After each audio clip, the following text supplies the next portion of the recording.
वृक्षो रक्षती रक्षितः। अर्थात आपण जर वृक्षांचं रक्षण केलं, संरक्षण केलं, तर ते आपलं संरक्षण करतील, हे संस्कृत सुभाषित आहे। मंडळी नमस्कार, मी विनोद काळे। नाशिक येथील तपोवनातील वृक्षतोडीला सर्व पर्यावरण प्रेमींचा विरोध आहे।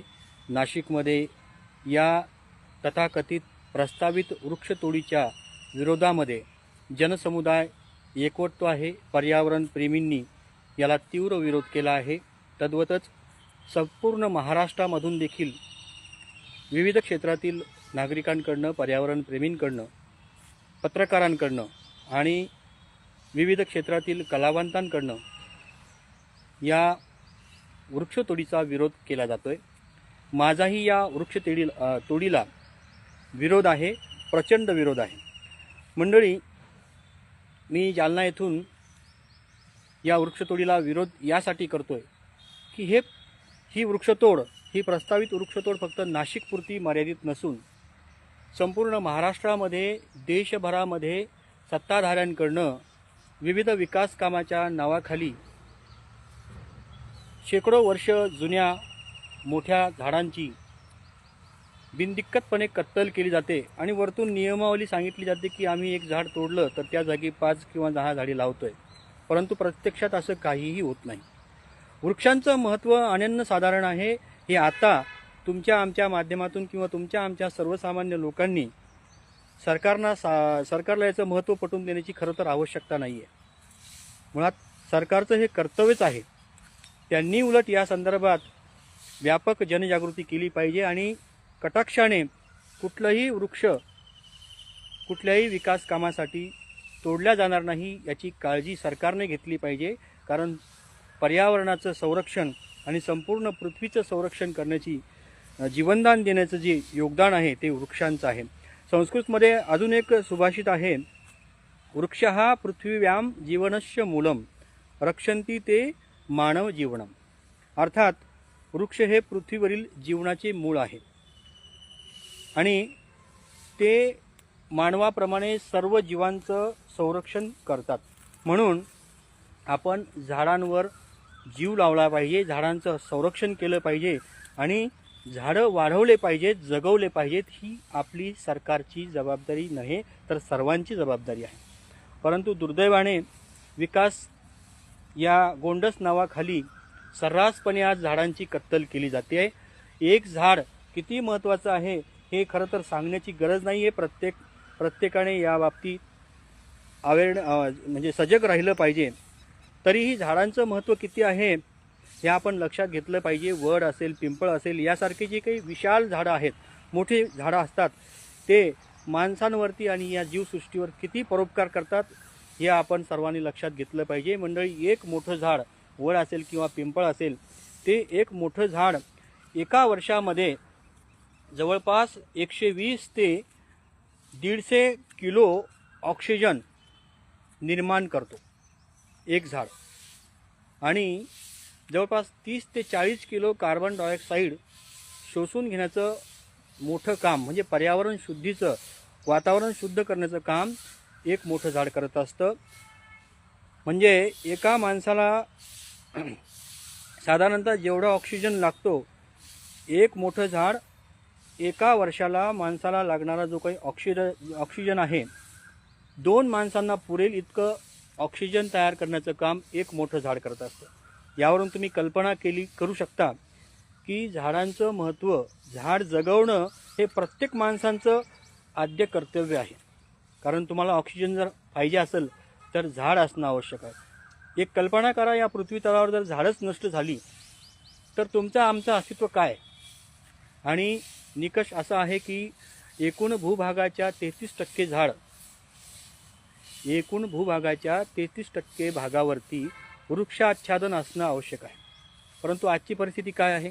मी आता जालना जिल्ह्यातून बोलतोय, तर जालना जिल्ह्याचा जर विषय केला तर जालना जिल्ह्यामध्ये राज्याच्या एकूण वनक्षेत्राच्या तुलनेमध्ये अत्यंत नगण्य, म्हणजे सांगायलाही लाज वाटेल इतकं 1% देखील वनक्षेत्र नाही आहे। आणि दुसरीकडे गेल्या 10-11 वर्षामध्ये जे कोणी सत्ताधारी आहेत, मी कुठल्या पक्षाचा विरोधक नाही किंवा समर्थकही नाही, परंतु जे कोणी सत्ताधारी आहेत त्यांनी जे प्रचंड विकास कामं सुरू केली आहेत, रस्त्यांची कामं होत आहेत, रुंदीकरण होत आहेत, नको असलेले प्रोजेक्टसुद्धा लादले जात आहेत. समृद्धी महामार्ग ज्याची मागणी नव्हती तो देखील राजकीय अट्टहासापोटी आणि त्यांच्या राजकीय स्वार्थासाठी हा समृद्धी मार्ग लादला गेला. या समृद्धी महामार्गामध्ये हजारो लाखोच्या संख्येने झाडं तोडली गेली, परंतु त्या तुलनेत जो निकष होता, जी कमिटमेंट केलं होतं ते पूर्ण झालं का? तर नाही. समृद्धीसारखेच अन्य देखील महामार्ग झालेत. जालना जिल्ह्यामधून दिंडी मार्ग देखील गेलेला आहे. दिंडी मार्गामध्ये हजारो झाडं तोडली गेली आणि सांगितलं गेलं की त्या झाडांच्या तुलनेत जेवढी झाडं तोडली त्याच्या 5 पट झाडं लावण्यात येतील. परंतु मंडळी, हा महामार्ग सुरू होऊन अनेक वर्ष झालेत, त्याची दुरवस्था होत आहे, परंतु त्या महामार्गाच्या दुतर्फे एकही झाड लावल्या गेलेलं नाही. जालना जिल्ह्यात इतरही महामार्ग आहेत ज्यांचं सिमेंट काँक्रिटीकरण झालं, किंबहुना जालना जिल्हाच नव्हे तर राज्यभरामध्ये अनेक महामार्ग झालेत, अनेक ठिकाणी सिमेंट काँक्रीटचे रस्ते झालेत. मग मला सांगा, यापैकी कुठल्या रस्त्यांच्या दुतर्फा तोडलेल्या झाडांच्या जागी सरकारने आणि संबंधित यंत्रणेने किंवा संबंधित कंत्राटदार गुत्तेदारांनी 5 पट 10 पट झाडे लावली आणि ती जगवली असं चित्र दाखवून द्या. दुर्दैवाने असं कुठेही आढळेल, मला याची 100% खात्री आहे.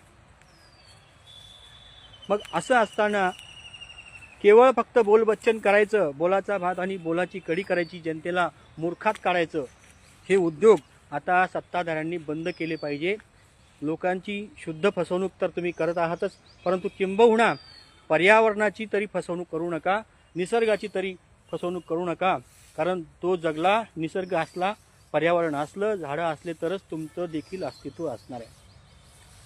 मला या निमित्ताने नाशिककरांना मी आश्वस्त करू इच्छितो, मी जरी जालन्यामध्ये असलो तरी माझ्या वतीने मी नाशिकच्या तपोवनाच्या संरक्षणासाठी, तपोवन जगलं पाहिजे, वाचलं पाहिजे, हा माझा शुद्ध आणि प्रामाणिक हेतू आहे. आणि एकही झाड तोडलं गेलं नाही पाहिजे अशी माझी या ठिकाणी भूमिका आहे. आणि सरकारने देखील या भूमिकेला, नागरिकांच्या भूमिकेला, पर्यावरणवाद्यांच्या भूमिकेचा मान ठेवला पाहिजे आणि एकही झाड न तोडता प्रस्तावित कुंभमेळा इतरत्र ठिकाणी ते साधुग्राम उभारलं पाहिजे अशी माझी भूमिका आहे. किंबहुना राज्यभरामध्ये मागच्या 10-11 वर्षामध्ये राज्य सरकारने दरवर्षी जो काही पर्यावरण दिन येतो, 5 जूनला पर्यावरण दिन असतो, त्या पर्यावरण दिनाच्या निमित्ताने दरवर्षी शासनाकडून वृक्ष लागवड मोहीम राबवली जाते.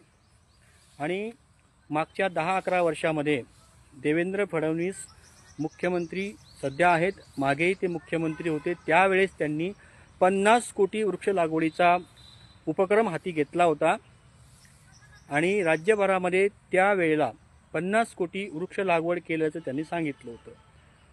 मला या निमित्ताने राज्य सरकारला प्रश्न विचारायचा आहे की ते 50 कोटी झाडं राज्य सरकारने कुठे लावलीत आणि त्या 50 कोटी झाडामधील आज किती झाडं जिवंत आहेत आणि किती वृक्ष वाढलेत किंवा वनक्षेत्र त्या झाडांच्या लागवडीमुळे किती वाढलं हे एकदा जाहीरपणे सरकारने सांगावं.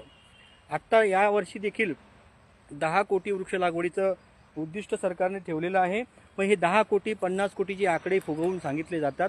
प्रत्यक्षात ती झाडं लावलेली आहेत का हे सरकारने आधी सांगावं आणि त्यानंतरच कुठल्या ठिकाणचे विकासासाठी, कुठल्या कार्यक्रमासाठी वृक्ष तोडायचा कार्यक्रम जो आहे तुमचा, तो तुम्ही त्याची त्यानंतर अंमलबजावणी करावी. परंतु कुठल्याही पद्धतीने झाडं न लावता केवळ खोटी आश्वासनं द्यायची आणि सर्रासपणे विकासाच्या नावाखाली वृक्षतोड करायची, हा शुद्ध मूर्खपणा आहे, ही फसवणूक आहे. ही फसवणूक सरकारने करू नये अशी माझी या निमित्ताने मागणी आहे. किंबहुना तपोवनातील वृक्षतोडीला माझा तीव्र विरोध आहे.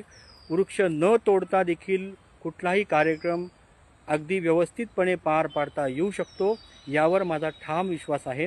आणि कुंभमेळ्यासारखा जो काही आध्यात्मिक संगम आहे, जो दर 12 वर्षांनी नाशिक येथे येतो, या अगोदरही कुंभमेळे झाले आहेत, परंतु अशा प्रकारे वृक्ष तोडून जर कुंभमेळा करत असाल तर तो आपल्या संस्कृतीचा अपमान आहे, आपल्या धर्माचा देखील अपमान आहे.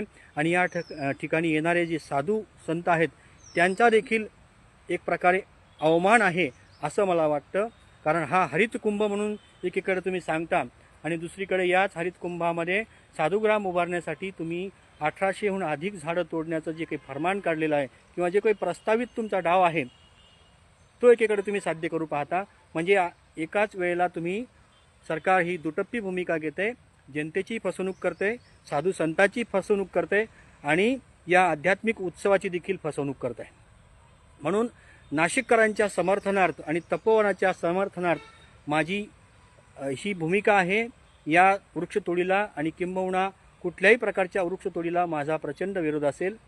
या ठिकाणी इथेच थांबतो. मंडळी, तुम्ही देखील नाशिककरांच्या तपोवनाच्या संवर्धनासाठी, तपोवनातील वृक्ष वाचले पाहिजेत यासाठी पुढे यायला पाहिजे आणि वृक्षतोड थांबली पाहिजे.